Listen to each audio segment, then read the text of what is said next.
go on to the next fixture, which is Galway's win over Wexford. This was a Division 1 Group A fixture, but it also doubled up as the Walsh Cup final. And like in the second half, Wexford just completely faded. I was making a few notes after the game, and I think it was at one point in something like 28 minutes of the second half that Wexford hit, and it was just completely taken over by Galway. How much do you think Henry Shefflin is going to be pleased by this, or will he care? I mean, it's the first time that they won this since 2019, the Walsh Cup, and for him, it's a first title as an intercounty manager, so no harm, I suppose. Yeah, exactly. Yeah, and like this was a mad kind of a game. Wexford were in complete control in the first half, like literally owned the ball.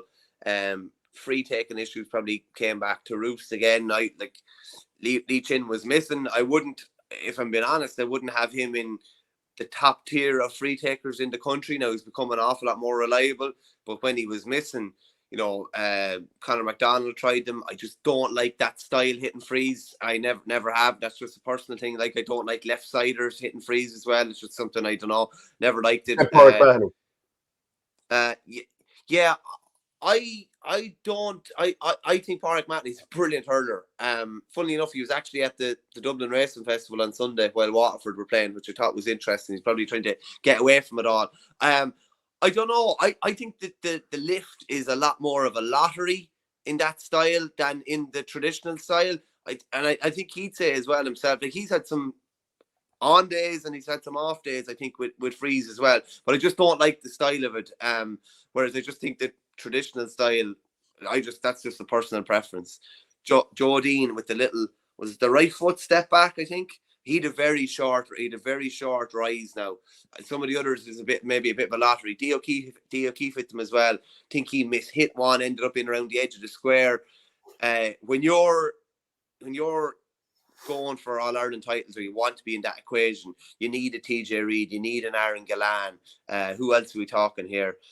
You need an Evan Nyland is an unbelievably consistent free taker, to be fair to him. So Wexford will definitely be disappointed from that regard. But once the game got away from them, like Galway were just streaking away. There was lads popping over points at will at the end. I think it'd be disappointing how Wexford folded. Darry Egan would be really disappointed about how they folded on home soil in particular. And they won all 5 group games last year. They're off maybe, not to a great start, but it just probably does show you as well, when they're missing Chin, when they're missing Rory O'Connor, they're probably going to struggle a small bit. Yeah, but as they found out in the league last year, you can have erratic results, and it doesn't matter too much in the summer. Like when it comes to that first championship game, all these games go out the window. Evan Nyland, he scored 10 place balls in this match. Probably needs to start adding a little bit more from play. Conor Whelan and Liam Collins scored a couple each. He had a penalty saved as well, Shane. An unbelievable save from Mark Fannin. It nearly looked like the ball was behind the line. Like really, really good reactions. And that was like most of the penalties were scored this weekend that I saw anyway. But yeah, I think like he does need to be nailing down a place, doesn't he? Realistically, like they have Conor Cooney to come back. If it's a free taker they're looking for, they need more than a free taker. They need somebody who's going to chip in 3 or 4 from play in every game. I think Jason Flynn played a slightly different role than I've seen him before, which was coming out, collecting the ball and popping it off. Like I can picture him doing a couple of switch hand passes to play lads through. So maybe he'll be used slightly differently, and he's definitely a good free taker. Donal O'Shea could take frees as well, I'd imagine. It's funny you say that. Flynn gave that lovely pass into Donal O'Shea for a lovely point in the first half at one stage. And Flynn is a player that Shefflin clearly likes, because I remember he started in that Walsh Cup game against Offaly last year, Shefflin's first game. He got injured. He came back in. I don't think he'd much done before being brought on in the Leinster final against Kilkenny last year. And he was parachuted into it. So he's clearly a player that Shefflin likes and has bought into. Maybe he feels he can get more out of him. He is a player who's probably about 6'4", very fast, and he can hurl, but probably still needs to add something to his game. It feels like there's something missing. While I mentioned Donal O'Shea, Richard Hogan says, there's a job for Thursday. Put a calendar together for this time of year. Hard to juggle club, third level and county. Donal O'Shea lined out for all of UCD, Galway and Salt Hill in 7 days last January. So the scores for Wexford, Conor McDonnell scored 4 points, 3 of those frees. Charlie McGuckin, the more I see him, like he seems to have filled out as well. Good Really off good free on the ball. blood, you see. Good off free Yeah. blood there, you see. Well, luckily he's after getting away from Offaly. But like he to me looks like a player who's really going to kick on this year and have a massive year. But like Wexford and this shooting from 100 yards, I mean, at half time, Nisha Waldron was on TG Cahir interviewing Niall Corcoran, who of course is the coach for Wexford, and he was talking about a really low shooting efficiency, I should say, in the first half. I feel like he said something like 42%. They That's definitely had right, 10 yeah. points. Yeah. And I was like, well, every game, Wexford are shooting from 100 yards time after time. That needs to be beaten out of the game. Fair enough, Damien Rex scores the odd long ranger, Liam Ryan, and a few other defenders come up and score. But at what cost? I mean, what's the point in getting 3 or 4 points from your defenders if you've also got 16 wides and they could be responsible for half of them? Keep pinning in a nice ball to your forwards and put the rival backs on the back foot. I think over the course of the game, you'll get more than the 3 or 4 points that your backs popped over from 100 yards.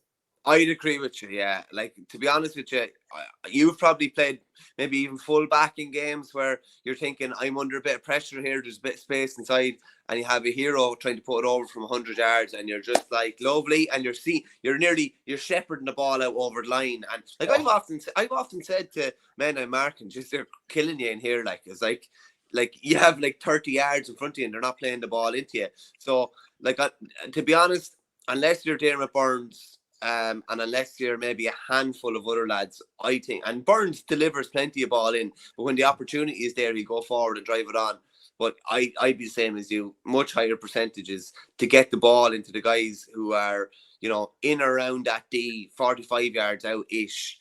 When they get the ball in their hand, they should score. That's why I like David Blanchfield from Kilkenny the other day, delivering ball inside to lads. He delivered definitely a good ball into Drennan, a good ball into Mossy Keown as well, and they both scored from them. Like I'd love to see what the percentage chances of a halfback, scoring, particularly this time of the year, compared to when you get it inside. Like, you're definitely doubling or tripling your percentage chance of scoring, I'd say, if it's a good ball in. And obviously Limerick are the best team when it comes to delivering nice ball to their inside forwards.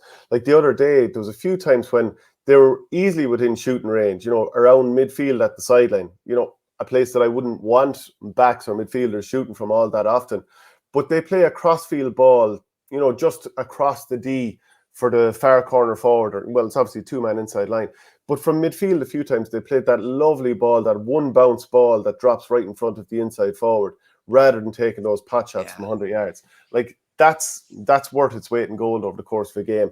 For a forward, puts you on the front foot. For the back, he's kind of terrified. He's probably going to even stand off a little bit more the next time. Henry Shefflin, after the game, he was thinking about their clash with Cork, and he goes, we've 8 days to prepare for Cork, which will be a serious step up. The real step up will be April 22nd when Wexford come to town to Pearse Stadium.